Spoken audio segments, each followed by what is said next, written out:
ভাই ঢাকা শহর আইসে মানে বোকামুগিরি করা। গ্রামের লোক আমাদের অনেক ভালো, এখানে আসি মানে আশা ফুরি গেছে মানে লাল নীল বাতির মতো। খরিদ্দার কম আর ছোট গরুর চাহিদা বেশি, এই জন্য গরুটা ঠেকে গেছে। আমরা 2 দিন হলো 2 দিন 2 রাত বসে আছি, এই নাই বিক্রি হয় নাই। 5 লাখ 6 লাখ কয় জায়গা। সার্ভিস দেওয়া লাগবে, এক একটা হলো 10,000, তাতে 5টা 50,000 দেওয়া লাগবে শুধু বানতে। সুবিধা হলো ওই কাস্টমার আসে, মানে এই প্যান্ডেলটাই টাকার এই করা জায়গার ভাড়া।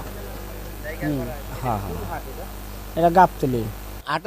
আনার পর আপনার 5 লক্ষ 6 লক্ষ আবার 3.5 লক্ষ এইরকম দাম হচ্ছে না। প্রথম অবস্থায় যে দাম কইছে এখন দাম অনেক কম কয়। প্রথম অবস্থায় দাম 5 লাখ 6 লাখ এরকম বলছে। এটা আপনার সর্বমোট হইলো আপনার 32 মনের মতো হইব, আর ওয়েস্টেজ বাদ দিলে আপনার 22 মন হবে, মাংস 22 মন। এই জায়গায় এখন এরা বেচার পর আর একটা কিছু দেওয়া লাগবে, এরকম একটা নির্ধারণ করছে আর কি। এরা সমস্ত ব্যবস্থা করছে, বিদ্যুৎ দিছে, ফ্যান দিছে, প্যান্ডেল দিছে, তারপর থাকার ব্যবস্থা করে দিছে, বসার জায়গা করে দিছে। এটা 10,000 টাকা দিতে হবে। এটা এই প্যান্ডেলের যে মালিক ওনাকে না, হাট কর্তৃপক্ষ না, ওনারা এদের নাকি ওনাকে অন্য ব্যবসা বাণিজ্য আগে ছিল ওটা সরাই তো এটা ব্যবস্থা করে দিয়েছে, ওনারা নেবে আর কি, হাট কর্তৃপক্ষ। এরাই যে ওই নামটা তো জানি না, এইদিকে আছে লোকটা, ওনারা ব্যবস্থা করে সমস্ত কিছু ওনাকে, বাসটা যা আছে সব ওনাকে। পানিটা লাল হয়, শরীর পোষা যায় না, ওই লাল হয় কয়েকদিন 2 দিন। সার্ভিস দেওয়া লাগবে, এক একটা হলো 10,000, তাতে 5টা 50,000 দেওয়া লাগবে শুধু বানতে। সুবিধা হলো ওই কাস্টমার আসে, মানে এই প্যান্ডেলটাই টাকার এই করা জায়গার ভাড়া। হ্যাঁ হ্যাঁ, এটা গাবতলি। এখন আমি কোম্পানির চাকরি করি, আমার কোম্পানিতে মনে হয় 25টা সার ছিল, ওখান থেকে 510 টাকা রেটে 15টা বিক্রি করছে, আর 5টা এখানে নিয়েছি। তে কাস্টমার কম, মনে করেন যে ছোটো গরুর দাম বেশি, ছোট গরু এইগুলির চাহিদা বেশি। আর এগুলি আমরা স্কেল করি হলো 25 মন বেশি হয়, মানে 1100 কেজি 27.5 মন।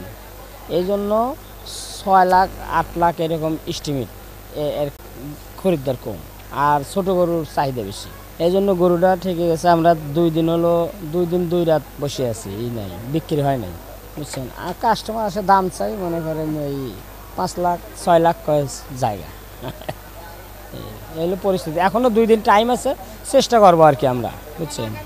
দাম মোটামুটি হয়েছিল, কিন্তু এখন কম, কাস্টমার কম, দাম আগে যা বলতো তার থেকে কম এখন বলতেছে। আমরা বিক্রি করতেছি না, দেখতেছি যে কি হয়, পরে দাম বাড়লে পরে বিক্রি করবো, না হলে চলে নিয়ে যাবো, এরকম আর কি। সার্ভিসটা পাচ্ছে তারা, এই যে সামনে টানাইছে, এই ফ্যান মাটি ফালাই দিছে, তারা বাস বাঁধছে, এগুলা তাদের এটা দিতেই হবে, ভাড়া দিতেই হবে তাদের। এটা ঈদ পর্যন্ত, ঈদের দিন। হ্যাঁ, ঈদের দিন সকাল পর্যন্ত।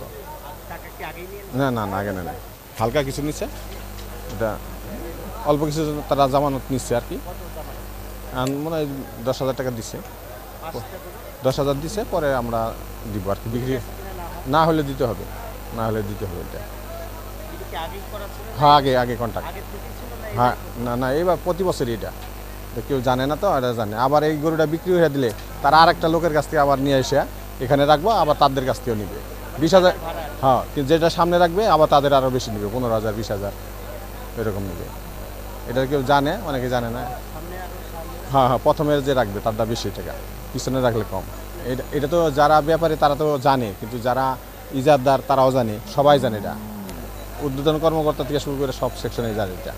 এটা সিস্টেমটা আমরা তো বলতে পারবো না, এটা কি আপনি ওইটা যারা ইজারা দিচ্ছে, যারা আনছে, ইজারা আইনে আবার তারা আবার ভাগ করে প্রতিষ্ঠান হিসাবে বিক্রি করছে, তারা আবার এই প্রথম এক পার্টির কাছে দিচ্ছে, ওই পার্টি গরু বিক্রি করার পর দেখতেছে শেষ আমার আরেক পার্টির আবার বেশ বিক্রির জন্য নিয়ে আসে, তখন আবার তাদের দেয়, এইভাবে চলছে। আর যাদের বিক্রি না করতে পারবো ততক্ষণ পর্যন্ত তাদেরই থেকে যাবে।